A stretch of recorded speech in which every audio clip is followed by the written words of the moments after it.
So social ಮೀಡಿಯಾದಲ್ಲಿ ಒಂದಷ್ಟು ಜನ ಡ್ಯಾನ್ಸ್ ಕರ್ನಾಟಕ ಡ್ಯಾನ್ಸ್ ಮತ್ತೊಂದು ಯಾವುದೋ ಒಂದು ಶೋನೋ ಬಂದಾಗೆಲ್ಲ ಒಂದಷ್ಟು ವಿಡಿಯೋ ಮಾಡ್ಬಿಟ್ಟು ಹಾಕ್ತಾರೆ.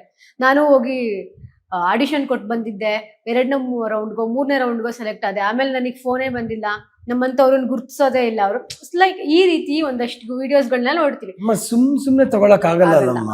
ಸುಮ್ನೆ ಈಗ ನೋಡಿ ಆ ಕೋಪಕ್ಕೆ ಆ ಟೈಮಲ್ಲಿ ಮಾತಾಡ್ಬಿಡ್ತೀವಿ, ನಾನು ಆಡಿಷನ್ ಕೊಟ್ಟಿದ್ದೆ ನಾನು ತಗೊಂಡೇ ಇಲ್ಲ ಅಂತ. ನಾನು ವಿಡಿಯೋ ಮಾಡೋದು ಎಷ್ಟೊತ್ತು ಇವಾಗ.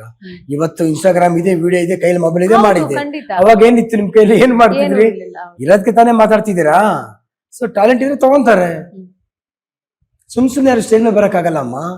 ಯಾರೋ ಬಂದು ರೆಕಮೆಂಡೇಶನ್ ಮಾಡಿದ್ರು, ಯಾರೋ ಇನ್ಫ್ಲೂಯೆನ್ಸ್ ಮಾಡಿದ್ರು, ಹೋಗ್ಬಿಟ್ಟು ಮಾಡೋಣ, ನೆವರ್ ನಡೆಯಲ್ಲ. ರೆಕಮೆಂಡೇಶನ್ ಇನ್ಫ್ಲೂಯೆನ್ಸ್ ಮಾಡಿದ್ರು ಕೊನೆ ಡ್ಯಾನ್ಸ್ ಮಾಡೋದು ಯಾರಮ್ಮ? ನಾವೇ ಡ್ಯಾನ್ಸ್. ನೀನೇ ಡ್ಯಾನ್ಸ್ ಮಾಡ್ಬೇಕಲ್ಲಮ್ಮ. ನಿನ್ನ ಹತ್ರ ಟ್ಯಾಲೆಂಟ್ ಇದ್ರೆ ತಾನೇ ಡ್ಯಾನ್ಸ್ ಮಾಡಕ್ ಸಾಧ್ಯ. ಇಲ್ಲ 3 ವಾರಕ್ಕೆ ಆಚೆ ಬಂದ್ಬಿಡ್ತೀಯ ಅಲ್ವಾ? ಅಟ್ಲೀಸ್ಟ್ ಅವ್ರು ಏನ್ ಹೇಳ್ಕೊಡ್ತಾರೆ ಮಾಡಕ್ಕಾರು ಬೇಕಲ್ಲ. ಸೊ ಹಿಂಗೆ ಟ್ಯಾಲೆಂಟ್ ಇದ್ರೆ ಮಾತ್ರ ಸ್ಟೇಜ್ ಹತ್ಬೇಕು. ಈಗ ಸ್ಟೇಜಲ್ಲೂ ಅಷ್ಟೇ ಕೆಲವೊಂದಷ್ಟು ರೆಕಗ್ನೈಸ್ ಆಗಿರುವಂತಹ ಜೋಡಿಗಳನ್ನ ಹೆಚ್ಚಾಗಿ ಅವರಿಗೆ ಒತ್ತು ಕೊಡೋದು, ಅವ್ರ ಕೊರಿಯೋಗ್ರಾಫರ್ಗೆ ಪ್ರಿಫರೆನ್ಸ್ ಕೊಡೋದು, ಬೇರೆಯವ್ರನ್ನ ಡಮ್ಮಿ ಮಾಡೋದು, ಈ ರೀತಿ ಕೂಡ ಒಂದಷ್ಟು. ಇಲ್ಲ ಅದೇನಾಗ್ಬಿಡುತ್ತೆ ಗೊತ್ತಾ, ಡಮ್ಮಿ ಅಂತೂ ಚಾನಲ್ ಮಾಡಲ್ಲ. ನಿನಗೆ 16 ಕಂಟೆಸ್ಟೆಂಟು, ನಮ್ಗೆ 16 ಜನಂದು ಬೇಕು. ಚಾನಲ್ ಒಂದ್ಸಲಿ ಫಿಕ್ಸ್ ಆದ್ರೆ ಈಗ 14 ಜನನು ತುಂಬಾ ಇಂಪಾರ್ಟೆಂಟ್, ಎಲ್ರಿಗೂ ಇಂಪಾರ್ಟೆಂಟ್ ಅವರು. ನಾನು 4 ಜನಕ್ಕೆ ಇಂಪಾರ್ಟೆನ್ಸ್ ಕೊಡಲ್ಲ, ಇವ್ರು 4 ಜನಕ್ಕೆ ಮಾತ್ರ ಇಂಪಾರ್ಟೆನ್ಸ್ ಕೊಡ್ತೀನಿ, ಅದೆಲ್ಲ ಮಾಡಲ್ಲ. ಚಾನಲ್ ಆ ಕೆಲಸ ಮಾಡೋದಿಲ್ಲ. ಯಾಕೆ 16 ಜನ ಸೇರಿದ್ರೆ ಅದೊಂದು ಶೋ ನಡೆಯಕ್ಕೆ ಸಾಧ್ಯ ಅವ್ರಿಗೆ ಅಲ್ವಾ? ಸೊ ಹಂಗಾಗಿ ಆ ಭೇದ ಭಾವ ಮಾಡೋದಿಲ್ಲ. ಸೊ ಏನಿದೆ ಅದೆಲ್ರಿಗೂ ಒಂದೇ ರೂಲ್ಸು. ಸೊ ಅದು ಕೋರಿಯೋಗ್ರಾಫರ್ಸ್ ಕೈ ಇರುತ್ತೆ. ನೀನ್ ಯಾವ ಕಾಸ್ಟ್ಯೂಮ್ ಹಾಕ್ಸ್ತೀಯ ಅವ್ರಿಗೆ, ನೀನ್ ಹೆಂಗ್ ತಗೊಂಡ್ ಬರ್ತೀಯ ಕಂಟೆಸ್ಟೆಂಟ್ನ, ನೀನ್ ಈ ವಾರ ಏನ್ ಕೊಡ್ತೀಯ, ಮಾಡ್ತಾ ಮಾಡ್ತಾ ಒಬ್ಬ ಕಂಟೆಸ್ಟೆಂಟ್ ಹಿಂಗ್ ಹೋಗ್ತಾ ಇರ್ತಾರೆ. ನೀನ್ ಸ್ವಲ್ಪ ಡಮ್ಮಿ ಮಾಡ್ಕೋ ಅಂದ್ರೆ ಕಂಟೆಸ್ಟೆಂಟ್ ಅಲ್ಲೇ ಇರ್ತಾರೆ. ಅಷ್ಟೇ ವ್ಯತ್ಯಾಸ. ನೀವು ಸಾಕಷ್ಟು ರಿಯಾಲಿಟಿ ಶೋಸ್ ಗಳನ್ನ ಮಾಡಿದೀರಾ.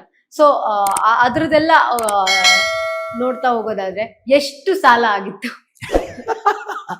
ಬೇಡ ಬಿಡಮ್ಮ, ಯಾಕೆ ಸುಮ್ಮನೆ. ನಾನು ಸಾಲ ಹೇಳಿದ್ರೆ ಯಾರು ಬಂದು ತೀರಿಸ್ತಾರ? ಇಲ್ಲ, ತುಂಬಾ ಕಷ್ಟ ಬಿಡಮ್ಮ. ಆಗ ನಮ್ಗೆ ಚಾನಲ್ ಅಲ್ಲಿ ದುಡ್ಡು ಕೊಡ್ತಾರೆ ಅನ್ನೋದೇ ಗೊತ್ತಿಲ್ಲಮ್ಮ ನಮ್ಗೆ. ಫ್ರೀ ಆಗು ಮಾಡ್ಕೊಟ್ಟಿದ್ದೀನಿ. ನಾನು ಫ್ರೀ ಆಗಿ ಮಾಡಿದೀನಿ, ನಂಗೆ ಗೊತ್ತಿಲ್ಲ. ಫಸ್ಟ್ ಜಿ ಕನ್ನಡ ಕುಣಿಯೋಣ ಬಾರದಲ್ಲಿ ನಾನು ₹1 ಪೇಮೆಂಟ್ ಇಸ್ಕೊಂಡೆ. ನನಗೆ ಗೊತ್ತಿಲ್ಲ ಪೇಮೆಂಟ್ ಕೊಡ್ತಾರೆ. ಚಾನಲ್ ಸಿಕ್ಕಿದೆ, ಹೋಗ್ಬೇಕು, ಕೆಲಸ ಮಾಡ್ಬೇಕು, ಅಷ್ಟೇ ನನ್ನ ಮೈಂಡಲ್ಲಿ ಇದ್ದಿದ್ದು. ನನ್ನ ಮೈಂಡಲ್ ಅದೇ. ಈಗಲೂ ಎಷ್ಟೋ ಪೇಮೆಂಟ್ಗಳು ಬರ್ಬೇಕು ನಮ್ಗೆ ಅಂತ ಹೇಳಕ್ಕಾಗತ್ತೆ? ಚಾನಲ್ ಅಲ್ಲಿ ಬಂದಿಲ್ಲ, ಇಲ್ಲ. ಸೊ ಏನು ಮಾಡಕ್ಕಾಗಲ್ಲ. ಮತ್ತೆ ಹೊಟ್ಟೆಪಾಡಿಗೋಸ್ಕರ ಅದನ್ನ ಮಾಡ್ಕೊಂಡಿರೋರ್ ಕತೆ ಏನು? ಕಷ್ಟ ಇದೆ ಅಂದ್ರೆ ಏನು ಮಾಡಕ್ಕಾಗಲ್ಲ ಅಮ್ಮ. ಈಗ ಶೋಗಳು ಮಾಡ್ಲೇಬೇಕಾಗುವಂತ ಪರಿಸ್ಥಿತಿ ಬಂದೇ ಬರುತ್ತೆ. ಶೋಗಳು ಮಾಡ್ಬೇಕು, ಆರ್ಟಿಸ್ಟ್ಗಳಿಗೂ ಹೇಳ್ಕೊಡ್ಬೇಕು, ಪರ್ಸನಲ್ ಟ್ರೈನಿಂಗ್ ಇರುತ್ತೆ, ಅದು ಮಾಡ್ಬೇಕು. ಸೊ ಕಲಾವಿದರಿಗೆ ಡ್ಯಾನ್ಸಿಂಗ್ ತುಂಬಾ 100 ದಾರಿ ಇದೆ ಕೆಲಸ ಮಾಡ್ಲಿಕ್ಕೆ. ಓಕೆ, ಯಾವುದೇ ರಿಯಾಲಿಟಿ ಶೋ ನಲ್ಲಾಗ್ಲಿ ಸ್ಟಾರ್ಟಿಂಗ್ ಡಿಸೈಡ್ ಮಾಡಿರ್ತಾರಂತೆ ವಿನ್ನರ್ನ, ಹೌದಾ? ಸಾಧ್ಯನೇ ಇಲ್ಲ, ಇದೆಲ್ಲ ಅನ್ಕೊಂಡಿರ್ತಾರೆ. ಸೊ ಇಲ್ಲ ಇಲ್ಲ, ಅದ್ ಹೆಂಗಾಗುತ್ತೆ ಗೊತ್ತಾ, ಈಗ ನಾವು ಸ್ಟಾರ್ಟಿಂಗ್ ಇಂದ ಮಾಡ್ಕೊಂಡ್ ಬಂದಿರ್ತೀವಿ. ಒಂದೊಂದ್ಸಲ ಏನಾಗುತ್ತೆ, ಆ ಪ್ರೆಷರ್ಗೆ, ಕೊರಿಯೋಗ್ರಾಫರ್ಸ್ ಪ್ರೆಷರ್ಗೆ ನಾವೇ ಮಂಕಾಗ್ಬಿಟ್ಟಿರ್ತೀವಿ ಅಲ್ಲಿ ಫಿನಾಲ್ ಅಲ್ಲಿ. ಏನ್ ಮಾಡ್ಬೇಕು, ಏನ್ ಕತೆ, ಅವ್ನ ಹೆಂಗ್ ಮಾಡ್ತಾರೆ, ಇವ್ರ ಹೆಂಗ್ ಮಾಡ್ತಾರೆ, ಇದನ್ನ ತಲೆ ಕೆಡ್ಸ್ಕೊಂಡ್ಬಿಟ್ಟಿರ್ತೀವಿ. ಆ ತಲೆ ಕೆಡ್ಸ್ಕೊಂಡು ಏನ್ ಮಾಡ್ಬಿಡ್ತೀವಿ, ಅಲ್ಲಲ್ಲೇ ಅವ್ರವ್ರಿಗೆ ಫೈಟ್ ಆಗಿ ಒಂದ್ ಡಮ್ಮಿ ಆಗಿ ಹೋಗಿರುತ್ತೆ. ಅವತ್ತಿನ ದಿವಸ ಯಾರು ಸಖತ್ ಮಾಡ್ತಾರೋ ಅವ್ರಿಗೆ ಲಾಭ ಅಷ್ಟೇ. ಅಂದ್ರೆ ಅವತ್ತಿನ ದಿನದ ಮಾತ್ರ ಲೆಕ್ಕನ ಅಥವಾ ಇಡೀ ಸೀಸನ್ ಲೆಕ್ಕ? ಇಡೀ ಸೀಸನ್ ನೋಡ್ಕೊಂಡ್ ಬಂದಿರ್ತಾರೆ. ಸೊ 50% ಇಡೀ ಸೀಸನ್ ನೋಡ್ಕೊಂಡು ಮಾಡ್ಕೊಂಡ್ ಬಂದಿರ್ತಾರೆ. ಲಾಸ್ಟ್ ಫಿನಾಲ್ ಏನ್ ಮಾಡ್ತಾರೆ, ಸೊ ಅದು ಕೌಂಟ್ ಮಾಡ್ತಾರೆ, ಯಾರು ಚೆನ್ನಾಗ್ ಬಂದ್ರೆ ಯಾರು ಚೆನ್ನಾಗ್ ಮಾಡಿಲ್ಲ ನೋಡ್ಕೊಂಡು ಅಲ್ಲೇ ಫ್ರೆಶ್ ಆಗಿ ಅರ್ಧ ಚಾನಲ್ದ ಕೆಲಸ ಇರುತ್ತೆ. ಜಡ್ಜ್ಮೆಂಟ್ ಅರ್ಧ ಇದ್ರೆ ಚಾನಲ್ ಅರ್ಧ ಇರುತ್ತೆ. ಫುಲ್ ಜಡ್ಜ್ಮೆಂಟ್ ಯಾರು ಇರೋದೇ ಇಲ್ಲ, ಅದು ಫುಲ್ ಅಥಾರಿಟಿ ಕೊಡೋದಿಲ್ಲ, ಯಾರಿಗೂ ಕೊಡಲ್ಲ. ಅದನ್ನ ಚಾನಲ್ ಏನ್ ಡಿಸೈಡ್ ಮಾಡುತ್ತೋ ಅದೇ ಫೈನಲ್. ಸೊ ನಾನ್ ನಿಮಗೊಂದಷ್ಟು ನಿಮ್ ಪಿಕ್ಚರ್ಸ್ ನ ತೋರಿಸ್ತೀನಿ, ಅದ್ರ ಮೆಮೊರಿ ಹೇಳ್ಬೇಕು, ಓಕೆನಾ?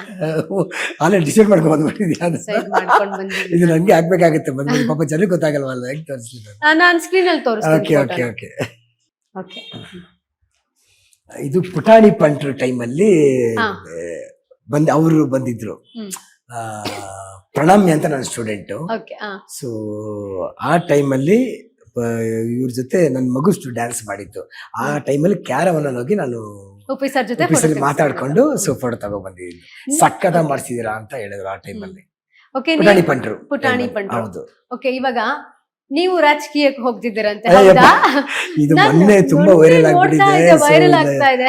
ನಮಗೂ ರಾಜಕೀಯಕ್ಕೂ ಏನು ಸಂಬಂಧ ಇಲ್ಲ, ದಯವಿಟ್ಟು ನನ್ನ ಕಲಾವಿದನಾಗಿ ಇರಕ್ಕೆ ಇಷ್ಟಪಡ್ತೀನಿ. ಸೊ ಇದು ಮೊನ್ನೆ ಚಾನಲ್ ಅಲ್ಲಿ ಎಲ್ಲಾ ಕಡೆ ನ್ಯೂಸ್ ಹೋಗ್ಬಿಟ್ಟಿದೆ, ಇದು ವೈರಲ್ ಆಗ್ಬಿಟ್ಟಿದೆ. ದಯಮಾಡಿ ನಮ್ಗೆ ಈ ರಾಜಕೀಯ ಇಷ್ಟ ಇಲ್ಲ. ನಾನೊಬ್ಬ ಕಲಾವಿದನಿಗೆ ಎಷ್ಟು ಖುಷಿಯಾಗಿದ್ದೀನಿ ಗೊತ್ತಾ, ತುಂಬಾ ಖುಷಿಯಾಗಿದ್ದೀನಿ. 4 ಜನಕ್ಕೆ ವಿದ್ಯಾದಾನ ಮಾಡ್ಕೊಂಡು ಸೊ ಆರಾಮಾಗಿ ಶೋಗಳು ಮಾಡ್ಕೊಂಡು ಚೆನ್ನಾಗಿದ್ದೀನಿ. ರಾಜಕೀಯಕ್ಕೂ ನಂಗೆ ಯಾವ್ದಕ್ಕೂ ಸಂಬಂಧ ಇಲ್ಲ. ಕರೆದ್ರೆ ಹೋಗಿ ಸಪೋರ್ಟ್ ಮಾಡ್ತೀನಿ ಹೊರತು ನಾನು ನಿಂತ್ಕೊಳ್ಳೋ ನಮ್ಗೆ ಅದು ಅರ್ಹತೆನಿಲ್ಲ, ಯೋಗ್ಯತೆನಿಲ್ಲ, ನಮ್ಗೆ ಅದು ಬೇಡ. ರಾಜಕೀಯ ಬೇಡ. ಓಕೆ, ಇವಾಗ ಇನ್ನೊಂದು ಬ್ಯೂಟಿಫುಲ್ ಪಿಕ್ ಸಿಕ್ತು. ಸೊ ಇದು ಸುದೀಪ್ ಸರ್ ಮೊನ್ನೆ ಹೋಗಿದ್ವಿ, ರಜತ್ ಮತ್ತೆ ನಾನು ಸುದೀಪ್ ಸರ್ ಮನೆಗೆ ಹೋಗಿದ್ವಿ. ಬಿಕಾಸ್ ಏನಂತಂದ್ರೆ ರಜತದೊಂದು ಆಲ್ಬಮ್ ಸಾಂಗ್ ಮಾಡ್ತಾ ಇದ್ವಿ. ಸೊ ಆ ಟೈಮಲ್ಲಿ ಸಾಂಗ್ ನ ಕೇಳಿಸ್ಬೇಕು ಮಾಸ್ಟರ್ ಹೋಗ್ಬಿಟ್ಟು ಅಂತ ಅಂದ್ಬಿಟ್ಟು ಆ ಟೈಮಲ್ಲಿ ರಜತ್ ಅವರಿಗೂ ನೀವೇ ಡ್ಯಾನ್ಸ್ ಹೇಳ್ಕೊಟ್ಟಿದ್ದೀರಾ? ಹೌದೌದು, ರಾಜಾರಾಣಿ ನಾನೇ ಮಾಡಿಸಿದ್ದು. ರಾಜಾರಾಣಿ ನಾನೇ ಮಾಡಿಸಿದ್ದು. ಈಗ ಆಲ್ಬಮ್ ನಾನೇ ಮಾಡ್ತಾ ಇದ್ದೀನಿ ಅವ್ರದ್ದು. ಅಂದ್ರೆ ಇನ್ನೂ ಬಂದಿಲ್ಲ ಸ್ಟಾರ್ಟ್ ಆಗಿಲ್ಲ, ಶೂಟ್ ಸ್ಟಾರ್ಟ್ ಆಗಿಲ್ಲ. ಅವ್ರು ಹೇಗ್ ಮಾಡ್ತಾರೆ ಡ್ಯಾನ್ಸ್? ನಾನಿದ್ರೆ ಒಂಥರ ಧೈರ್ಯ ಅವ್ರಿಗೆ. ಈಗ ರಾಜಾರಾಣಿಲಿ ಅವ್ರ ವೈಫ್ ಅಕ್ಷತ್ ಅವ್ರಿಗೆ ನಾನು ಇಬ್ರಿಗೂ ನಾನು ಮಾಡಿಸಿದ್ದೀನಿ. ರಾಜಾರಾಣಿ ಟೈಮಲ್ಲಿ ಅವ್ರಿಗೇನೋ ಜಗಿ ಮಾಸ್ಟರ್ ಅಂತಂದ್ರೆ ಅವ್ರು ಏನೋ ಒಂದು ತಲೆ ಓಡಿಸಿ ಏನೋ ಮಾಡ್ತಾರೆ ಅಂತ. ಡ್ಯಾನ್ಸ್ ಬರೋರ್ಗೆ ಡ್ಯಾನ್ಸ್ ಹೇಳ್ಕೊಡೋದು ತುಂಬಾ ಈಸಿ, ಡ್ಯಾನ್ಸ್ ಬರ್ದವ್ರಿಗೆ ಡ್ಯಾನ್ಸ್ ಮಾಡ್ಸಲು ತುಂಬಾ ಖುಷಿ ಪಡ್ತಾರೆ. ಸೊ ಇಷ್ಟೇ ವ್ಯತ್ಯಾಸ. ರಜತ್ ಅವ್ರಿಗೆ ಡ್ಯಾನ್ಸ್ ಚೆನ್ನಾಗಿ ಮಾಡ್ತಾರಮ್ಮ. ಸೊ ಅವ್ರದ್ದು ಒಂದು ಆಟಿಟ್ಯೂಡ್ ಸ್ಟೈಲ್ ಇರುತ್ತೆ. ಅವ್ರ ಬಾಡಿ ಲ್ಯಾಂಗ್ವೇಜ್ ಏನ್ ಬೇಕು ಅದನ್ನ ಇಟ್ಟು ಮಾಡಿಸ್ಬೋದು. ಓ ಇದು ಡಿ ಬಾಸ್. ಸೊ ಇದು ಡಿ ಬಾಸ್ ನಾವು ಅವ್ರ ಮನೆಗೆ ಹೋಗಿದ್ವಿ. ಯಾವ ಟೈಮಲ್ಲಿ ಅಂತಂದ್ರೆ ರಾಜಾರಾಣಿ ಮೂವಿಲಿ ಭೂಷಣ್ ಮಾಸ್ಟರ್ದು ಒಂದು ಮೂವಿ ನಡೀತಾ ಇತ್ತು. ಪ್ರಮೋಷನ್ಗೆ ಈ ತರ ಮಾಡ್ಕೊಡಿ ಅಂತಂದ್ರೆ ಸೀದಾ ಮನೆಗೆ ಕರೆದ್ರು. ಸೊ ಮನೇಲೆ ಕುತ್ಕೊಂಡು ನಾವು 3 ಜನ ಇದ್ದಿದ್ದು, ಡಿ ಬಾಸ್, ನಾನು, ಭೂಷಣ್ 3 ಜನ ಇದ್ದಿದ್ದು. ಆ ಟೈಮಿಗೆ ಕುತ್ಕೊಂಡ್ ಮಾತಾಡಿದಾಗ ಅದ್ರಲ್ಲಿ ತಗಸ್ಕೊಂಡಿರೋಂಥ ಪಿಕ್ಚರ್ ಇದು. ಏನ್ ಮಾತಾಡಿದ್ರು? ಖುಷಿ ಪಾಪ, ನಾನ್ ಸಪೋರ್ಟ್ ಮಾಡ್ತೀನಿ ಅಂತ ಹೇಳಿದ್ರು. ಸೊ ಬೈಟ್ಸ್ ಎಲ್ಲ ಕೊಟ್ರು, ಮಾತಾಡಿದ್ರು. ಒಂದ್ 10-15 ನಿಮಿಷ ಕುತ್ಕೊಂಡ್ ಮಾತಾಡ್ಸಿದ್ರು. ಸೊ ಚೆನ್ನಾಗಿದೆ ಮಾಸ್ಟರ್, ಚೆನ್ನಾಗಿ ಬರ್ತಾ ಇರ್ಲಿ, ಚೆನ್ನಾಗ್ಲಿ ಅಂತ ಹೇಳಿದ್ರು. ನೀವು ಐರಾವತ ಸಿನಿಮಾದಲ್ಲಿ ಐರಾವತದಲ್ಲಿ ಮಾಡಿದೀನಿ, ನಾನು ಕಾಕ್ರೋಚ್ ಇಬ್ರು ಮಾಡಿದೀವಿ. ಸೊ ಅವ್ರ ಬೈಕ್ ಕದಿದೆ ನಾವು ದರ್ಶನ್ ನೀವು. ಅಮ್ಮ ಈಗ ಮೂವಿ ಬಂದಾಗ ಕದಿಯೋದು ಚುಚ್ಚೋದು ಹೇಳ್ಕೊಡ್ತಾರೆ, ಏನು ಮಾಡಕ್ಕಾಗಲ್ಲ. ಸೊ ಖುಷಿ ಆಗುತ್ತೆ. ಇದೊಂದು ಏನೋ ಆದಷ್ಟು ಬೇಗ ಬರ್ಲಿ ಡಿ ಬಾಸ್ ಅಂತ ನಾವು ಕೇಳ್ತಾ ಇದೀವಿ. ಏನಾಗುತ್ತೆ ಗೊತ್ತಾ, ಬಂದ್ಮೇಲೆ ಏನಾಗುತ್ತೆ ಗೊತ್ತಿಲ್ಲ. ಸೊ ಬಂದ್ರೆ ತುಂಬಾ ಖುಷಿ. ಶೂಟಿಂಗ್ ಸೆಟ್ ಅಲ್ಲೆಲ್ಲ ಹೇಗಿರ್ತಾ ಇದ್ರು ನೀವು ನೋಡಿರೋ ಮಟ್ಟಿಗೆ? ಅವ್ರು ಬಂದು ಆರಾಮಾಗಿರ್ತಾ ಇದ್ರಮ್ಮ. ಅವ್ರು ಬಂದಿರೋದು ಹೋಗಿ ಶೂಟ್ ಇತ್ತು ಅಂದ್ರೆ ಬಂದು ನಿಂತ್ಕೊಂಡು ಮಾಡೋದು, ಮನ ಹೋದಕ್ಕೆ ಅವನ್ಗೆ ಎಲ್ಲರೂ ಮಾತಾಡ್ತಾರೆ ಖುಷಿಯಾಗಿ. ಆ ತರ ಆಟಿಟ್ಯೂಡ್ ಎಲ್ಲ ಏನಿಲ್ಲ. ಒಂದ್ಸಲ ಐರಾವತ ಅದು ಇದ್ರ ಮೈಸೂರು ರೋಡಲ್ಲಿ ನಡಿಬೇಕಾಗ್ತಾ ಇದ್ರೆ ಅಷ್ಟು ಜನ ಕ್ರೌಡ್ ಇದ್ರು. ಡಿ ಬಾಸ್ ಅವರು ಆರಾಮಾಗಿ ಖುಷಿಯಾಗಿರ್ತಾರೆ. So super person. ನಾನು ಕಣ್ಣಿದ್ರೇ ನೋಡಿರೋದು. ನಾವು ಅವತ್ತು ಹೋದ್ರೂ ಕೂಡ ಅವ್ರ ಮನೆ ಮುಂದೆ ಇಲ್ಲಿಂದ ಅಲ್ಲಿವರೆಗೂ ಕ್ಯೂ ಇರೋದು. ಅದನ್ನ ಹೆಲ್ಪ್ ಮಾಡಿ ಸರ್, ಇದನ್ನ ಹೆಲ್ಪ್ ಮಾಡಿ, ಇದನ್ನ ಹೆಲ್ಪ್ ಮಾಡಿ ಅಂತ ತುಂಬಾ ಜನಕ್ಕೆ ಹೆಲ್ಪ್ ಮಾಡಿದ್ದಾರೆ. ಸೊ ಬಂದ್ಮೇಲೆ ಇನ್ನೂ ಜಾಸ್ತಿ ಜನಕ್ಕೆ ಹೆಲ್ಪ್ ಮಾಡ್ತಾರೆ. ಸೊ ಕಾಯೋಣಮ್ಮ, ಡಿ ಬಾಸ್ ಬರ್ತಾರೆ, ಕಾಯೋಣ. ಓ ಇಲ್ಲೊಂದಿದೆ, ಇದೇ ಐರಾವತ. ಇದು ಐರಾವತ ಮೈಸೂರಲ್ಲಿ ತಗೊಂಡಿದ್ದು. ಸೊ ಇದೇ ಡ್ರೆಸ್ ಅಲ್ಲಿ ನಂದು ಇರೋದು. ಮೈಸೂರು ಗ್ಯಾರೇಜ್ ಇದೆಯಲ್ಲ, ಅಲ್ಲಿ ಶೂಟ್ ಆಡಿದ್ದು. ಮೈಸೂರಲ್ಲಿ ತಗೊಂಡಿದ್ದು ಪಿಕ್ ಇದು, ದರ್ಶನ್ ಸರ್ ಜೊತೆ. ಸೊ ಆ ಟೈಮಲ್ಲಿ ತಗೊಂಡಿದ್ದು ಪಿಕ್. ಖುಷಿ, ಒಳ್ಳೆ ಮೆಮೊರಿ ಇದೆಯಮ್ಮ. ಎಲ್ಲ ಕಲೆಕ್ಟ್ ಮಾಡಿದ್ಯಲ್ಲ, ಅದು ಖುಷಿ. ಇನ್ನು ಒಂದಷ್ಟಿದೆ. ನನ್ಗಿದಂತೂ ಸಿಕ್ಕಾಪಟ್ಟೆ ಇಷ್ಟ ಆಯ್ತು. ನೀವು ರಕ್ಷಿತಾ ಮ್ಯಾಮ್ ಜೋರಾಗಿ ನಗೋಡೋದು, ನೀವು ಡ್ಯಾನ್ಸ್ ಮಾಡ್ತಿರ್ತೀರಲ್ಲ ಆ ಟೈಮ್, ಅದೊಂದು ಹೇಳಿ ನಮ್ಗೆ. ಸೊ ಮೈಸೂರಲ್ಲಿ ನಮ್ಮ ಏನ್ ಟ್ಯಾಲೆಂಟ್ ಗುರು ಅಂತ ಪವನ್ ಡ್ಯಾನ್ಸ್ ಮಾಸ್ಟರ್, ಸೊ ಒಂದು ಶೋ ಮಾಡಿದ್ರು. ನಾನು, ಭೂಷಣ್ ಎಲ್ಲ, ಆಲ್ಮೋಸ್ಟ್ ಎಲ್ಲ, ಶಶಿ, ನಮ್ಮ ಸಂತು, ಮೋಹನ್, ಸೊ ಎಲ್ಲರೂ ಇದ್ರು.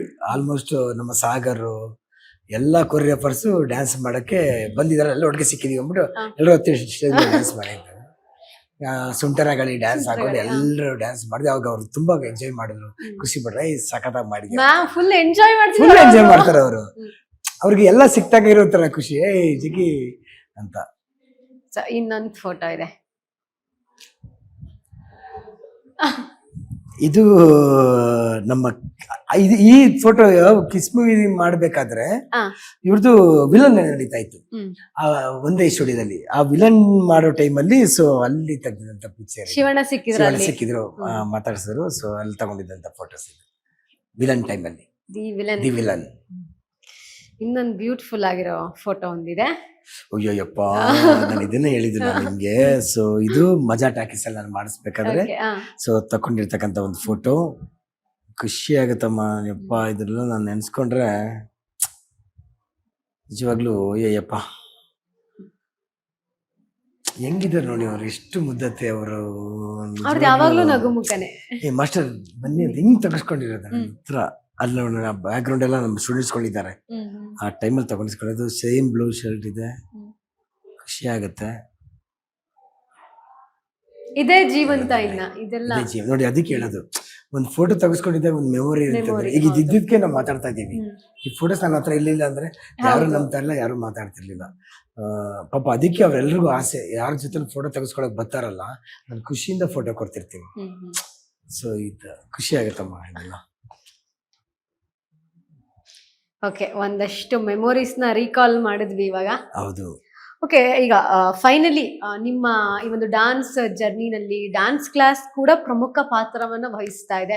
ಸೊ ಎಷ್ಟು ಜನ ಸ್ಟೂಡೆಂಟ್ಸ್ ಇದ್ದಾರೆ ಇವಾಗ, ಏನ್ ಪ್ರೋಗ್ರಾಮ್ಸ್ ಗಳನ್ನ ಅವಾಗ ಮಾಡ್ತಿರ್ತೀರಾ? ಸೊ ಅದ್ರ ಬಗ್ಗೆ ಹೇಳೋದಾದ್ರೆ. ಸೊ ಇದಾರೆ ಒಂದು 60 ಮೆಂಬರ್ಸ್ ಸ್ಟೂಡೆಂಟ್ಸ್ ಗಳಿದ್ದಾರೆ.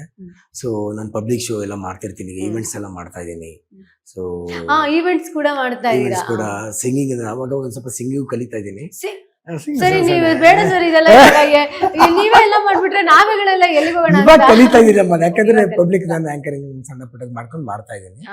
ಸೊ ಈವೆಂಟ್ಸ್ ಎಲ್ಲ ತುಂಬಾ ಚೆನ್ನಾಗಿ ಹೋಗ್ತಾ ಇದೆ. ಈ ಸೀಸನ್ ಇದ್ದಾಗ ಚೆನ್ನಾಗಿ ಮಾಡ್ತಿರ್ತೀವಿ. ಪಬ್ಲಿಕ್ ಶೋ ಆಗಿರ್ಬೋದು, ಇಂಡೋರ್ ಆಗಿರ್ಬೋದು, ಎವ್ರಿಥಿಂಗ್ ಏನೇ ಶೋ ಬಂದು ನಾವು ಮಾಡ್ತಿರ್ತೀವಿ. ಚೆನ್ನಾಗಿದೆ. ಮಕ್ಳು ಸ್ಟೂಡೆಂಟ್ಸ್ ಶೋ ಬಂದ ಮಾಡ್ತಿರ್ತೀವಿ. ಈಗ ಶೂಟಿಂಗ್ ನಡೀತಾ ಇದೆ, ಸುವರ್ಣ ಶೂಟಿಂಗ್ ಹೋಗ್ತಾ ಇರ್ತೀನಿ. ಯಾವ್ದೋ ಮೂವಿ ಬಂದ ಮೂವಿಗೆ ಹೋಗ್ತೀನಿ. ಸೊ ಹಿಂಗೆ ಚೆನ್ನಾಗಿದ್ದೀನಿ, ಖುಷಿಯಾಗಿದ್ದೀನಿ. ಕಷ್ಟ ಜೀವನ, ಕಲಾವಿದ್ರ ಜೀವನ ಏರುಪೇರು ಇದ್ದೇ ಇರುತ್ತೆ. ಹಿಂಗೆ ಯಾರ ಲೈಫು ಇರೋದಿಲ್ಲ, ಅದು ಕಾಮನ್. ನಾವೆಲ್ಲ ಮನ್ಸ್ರಲ್ವಾ, ಎಲ್ಲ ನೋಡಿ ದಾಟ್ಕೊಂಡ್ ಬರೋಣ ಅಷ್ಟೇ, ಏನೇನ್ ಮಾಡಕ್ಕಾಗಲ್ಲ. ಈಗ ಡ್ಯಾನ್ಸ್ ಕಲಿಬೇಕು ಅಂದವರಿಗೆ ನಿಮ್ ಕಡೆಯಿಂದ ಒಂದಷ್ಟು ಸಜೆಷನ್ಸ್. ದಯವಿಟ್ಟು ಒಳ್ಳೆ ಕಡೆ ಹೋಗಿ, ಒಳ್ಳೆ ಮಾಸ್ಟರ್ಗಳ ಹತ್ರ ಹೋಗಿ. ನನ್ನ ಹತ್ರನೇ ಬನ್ನಿ ಅಂತ ನಾನು ಇವತ್ತವರೆಗೂ ಯಾರನ್ನೂ ಕರೆದಿಲ್ಲ. ಸೊ ಪೇರೆಂಟ್ಸ್ ಕೇಳೋದು ಒಂದೇ ಮಾತು, ದಯಮಾಡಿ ನೀವು ಎಲ್ಲಿ ಯಾವ ಮಕ್ಕಳನ್ನ ಯಾರ ಹತ್ರ ಸೇರಿಸ್ತಾ ಇದ್ದೀರಾ ನೋಡಿ. ಯಾಕೆಂದ್ರೆ ಅದನ್ನ ತುಂಬಾ ಅನುಭವ ಆಗ್ಬಿಟ್ಟಿದೆ. ಅದು ಅನುಭವ ಯಾವ ರೀತಿ ಆಗಿದೆ ಅಂತಂದ್ರೆ, ಸರ್ ಒಂದು ಕ್ಲಾಸ್ ಎಷ್ಟೋ ಜನ ಮಕ್ಕಳು 4-5 ವರ್ಷದಿಂದ ಫೀಸ್ ಕಟ್ಕೊಂಡು ಪಾಪ ಬಿಟ್ಟಿದ್ದಾರೆ. ಅಲ್ಲಿ ಮಗು ರೆಡಿನೇ ಆಗಿಲ್ಲ. ಸೊ ಈ ತರ ಎಲ್ಲ ಪ್ರಾಬ್ಲಮ್ ಏನಕ್ಕೆ ಬರುತ್ತೆ ಅಂದ್ರೆ, ಪೇರೆಂಟ್ಸ್ಗೆ ಗೊತ್ತಿಲ್ಲ. ಎಲ್ಲ ಒಂದ್ ಕಡೆ ಕ್ಲಾಸ್ ಇದೆಯಾ, ಅಲ್ಲ ಸೇರಿಸ್ತಾರೆ, ಈ ಕಡೆ ಕ್ಲಾಸ್ ಇದೆಯಾ, ಹೋಗಿ ಸೇರಿಸ್ಬಿಡ್ತಾರೆ. ಪಾಪ ಅವ್ರು ಅನುಕೂಲ ಆಗಿ ಮನೆ ಪಕ್ಕನೇ ಇದೆ ಅಲ್ವಾ, ಸೇರ್ಸೋಣ ಅನ್ನೋ ತರ ಅವ್ರಿಗೆ. ನೀವೊಂದು 8 ವರ್ಷ 10 ವರ್ಷ ಆಗಿರೋ ಮಗು ರೆಡಿ ಆಗಿರಲ್ಲ ಅಲ್ಲಿ, ಗೊತ್ತಾ? ನಾವು ಎಷ್ಟು ಸಲ ಕಾಂಪಿಟೇಷನ್ ಜಡ್ಜ್ಮೆಂಟ್ ಆಗ ಹೋಗಿರ್ತೀವಲ್ಲ, ನಾವು ಫಸ್ಟ್ ಕೇಳಿದೆ ಅದು ಎಷ್ಟು ವರ್ಷದಿಂದ ಡ್ಯಾನ್ಸ್ ಕಲ್ತಿದ್ದೆ. ನಾನು 5 ವರ್ಷದಿಂದ ಕಲ್ತಿದ್ದೀನಿ. ಅಲ್ಲಿ ನೋಡಿದ್ರೆ ಡ್ಯಾನ್ಸ್ ಸರಿ ಇಲ್ಲ, ಇದು ಕಾಂಪಿಟೇಷನ್. ಸೊ ಈ ತರ ಎಲ್ಲ ಪ್ರಾಬ್ಲಮ್ ಆಗೋದು ಬೇಡ, ದಯವಿಟ್ಟು ಬೇಡ. ಪೇರೆಂಟ್ಸ್ ಕೇಳೋದು ಒಂದೇ ಮಾತು, ಒಳ್ಳೆ ಗುರುಗಳ ಹತ್ರ ಸೇರಿಸಿ, ಒಳ್ಳೆ ಮಾಸ್ಟರ್ಗಳ ಹತ್ರ ಸೇರಿಸಿ. ಯಾಕಂದ್ರೆ ಬೇಸಿಕ್ ಮಕ್ಳಿಗೆ ತುಂಬಾ ಇಂಪಾರ್ಟೆಂಟ್ ಡ್ಯಾನ್ಸ್. ಸೊ ಅದೇ ಗೊತ್ತಿಲ್ಲ ಅಂದ್ರೆ ಭಾರಿ ಕಷ್ಟ ಆಗುತ್ತೆ. ಸೊ ಯಾಕಂದ್ರೆ ನೀವೇನೋ ಒಂದು ಕನಸು ಇಟ್ಕೊಂಡಿರ್ತೀರಾ, ನಮ್ಮ ಮಗು ಬೆಳಿಬೇಕು, ನಮ್ಮ ಮಗು ಇವತ್ತಿನ ನಾಳೆ ಮುಂದೆ ಬರಬೇಕು ಅಂತ. ಸೊ ಅದಕ್ಕೋಸ್ಕರ ಹೇಳ್ತಾ ಇದ್ದೀನಿ, ಒಳ್ಳೆ ಮಾಸ್ಟರ್ ಹತ್ರ ಹಾಕಿ, ಒಳ್ಳೆ ಕೊರಿಯೋಗ್ರಾಫರ್ಸ್ ಹತ್ರ ಹಾಕಿ ಅಷ್ಟೇ. ಸರ್, ನಮ್ಮ ಕಡೆಯಿಂದ ನಿಮ್ಮ ಈವೆಂಟ್ಸ್ಗೆ, ನಿಮ್ಮ ಸಿನಿಮಾ, ಸೀರಿಯಲ್ಸ್ ಹಾಗೆ ಡ್ಯಾನ್ಸ್ ಕ್ಲಾಸ್ಗೆ ಎಲ್ಲ ಕೂಡ ಚೆನ್ನಾಗಿ ಹೋಗ್ಲಿ. ಅಂಡ್ ನಿಮ್ಗೆ ಆಲ್ ದ ಬೆಸ್ಟ್ ಸರ್. ನಾನೊಂದು ತುಂಬಾ ಒಳ್ಳೆ ಟೈಮ್ ಸ್ಪೆಂಡ್ ಮಾಡಿದೆ ಅಂತ ನನಗಂತೂ ಅನ್ನಿಸ್ತು. ಸೊ ನಿಮಗೇನು ಅನ್ನಿಸ್ತು? ನನಗೆ ತುಂಬಾ ಖುಷಿ ಆಯ್ತು. ಸೊ ನಮ್ಮ ಬಾಸ್ ಚಾನಲ್ ಟಿವಿಗೆ ನನ್ನ ಕಡೆಯಿಂದ ಸೊ ಒಳ್ಳೇದಾಗ್ಲಿ, ಇಡೀ ಟೀಮ್ಗೆ ಒಳ್ಳೇದಾಗ್ಲಿ. ಸೊ ಬಹಳ ಎತ್ತರಕ್ಕೆ ಈ ಚಾನಲ್ ಬೆಳೀಲಿ. ಸೊ ನಮ್ಮಂತ ಕಲಾವಿದರನ್ನ ಗುರುತಿಸಿ ಒಂದು ಇವತ್ತು ಬಂದಿದ್ದೀರಾ. ಹಾಗೆ ಎಲ್ಲಾ ಕಲಾವಿದರ ಹತ್ರನೂ ಹೋಗ್ತೀರಾ ಅಂತ ನಮ್ಗೆ ಚೆನ್ನಾಗಿ ಗೊತ್ತು. ಸೊ ಇಡೀ ಟೀಮ್ಗೂ ಹೋಗ್ಲಿ, ಸೊ ಇಡೀ ಟೀಮ್ಗೆ ಒಳ್ಳೇದಾಗ್ಲಿ. ನಂದು ಸಪೋರ್ಟ್ ಇದ್ದೇ ಇರುತ್ತೆ. ನಮ್ದು ವಿಡಿಯೋಗಳು ಇದ್ದಾಗ ಅದು ಇದು ಇದ್ದಾಗ ಬಂದು ಶೂಟಿಂಗ್ ಟೈಮಲ್ಲಿ ಬನ್ನಿ, ಆರಾಮ್ಸೆ ಮಾಡೋಣ ಅಂತ ಹೇಳಕ್ ಇಷ್ಟಪಡ್ತೀನಿ. Thank you so much. ನನ್ನ ಕ್ಲಾಸ್ಗೆ ಬಂದು ಎಲ್ಲಿ ವಿಡಿಯೋ ಮಾಡೋದಕ್ಕೆ ನಮ್ಮ ಕ್ಯಾಮ್ರಾಮನ್ಗೂ ಅಷ್ಟೇನೆ, ನಿಮಗೂ ಅಷ್ಟೇನೆ ಒಳ್ಳೇದಾಗ್ಲಿ. Pallavi, thank you so much. Thank you so much sir, ನಂಗೂ ತುಂಬಾ ಖುಷಿ ಆಯ್ತು. ಸೊ ನೋಡಿದ್ರಲ್ವಾ, ಇದಾಗಿತ್ತು ಈ ಹೊತ್ತಿನ ಸ್ಪೆಷಲ್. ನನ್ನ ಪ್ರಪಂಚದಲ್ಲಿ ಇವತ್ತು ಜಗ್ಗಿ ಮಾಸ್ಟರ್ ಇದ್ರು. ಸೊ ಅವರ ಜರ್ನಿನ ನಾವೆಲ್ಲರೂ ಕೂಡ ನೋಡಿದ್ವಿ, ರೆಸ್ಪೆಕ್ಟ್ ಮಾಡಿದ್ವಿ. ಬಟ್ ಲೈವ್ ಅಲ್ಲಿ ಕುತ್ಕೊಂಡು ಮಾತಾಡಿದಾಗ ನಂಗೊಂದು ಬಹಳ ಖುಷಿ ಆಯ್ತು. ನೀವು ಕೂಡ ಸೂಪರ್ ಎಕ್ಸೈಟ್ಮೆಂಟ್ ಇಂದ ಈ ಒಂದು ಎಪಿಸೋಡ್ ನ ನೋಡಿದ್ರಿ ಅಂತ ನಾನು ಭಾವಿಸ್ತೀನಿ.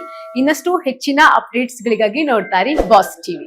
ಲೇಟೆಸ್ಟ್ ಹಾಗೂ ಇಂಟ್ರೆಸ್ಟಿಂಗ್ ಸುದ್ದಿಗಳಿಗಾಗಿ ಬಾಸ್ ಟಿವಿ ಕನ್ನಡ ಚಾನೆಲ್ ನ ಸಬ್ಸ್ಕ್ರೈಬ್ ಮಾಡಿ. ಹಾಗೆಯೇ ಬೆಲ್ ಐಕಾನ್ ಪ್ರೆಸ್ ಮಾಡಿ. ಇದರ ಜೊತೆಗೆ ಫೇಸ್ಬುಕ್, ಇನ್ಸ್ಟಾಗ್ರಾಮ್, ಎಕ್ಸ್ ನಲ್ಲೂ ಮಿಸ್ ಮಾಡದೆ ಫಾಲೋ ಮಾಡಿ.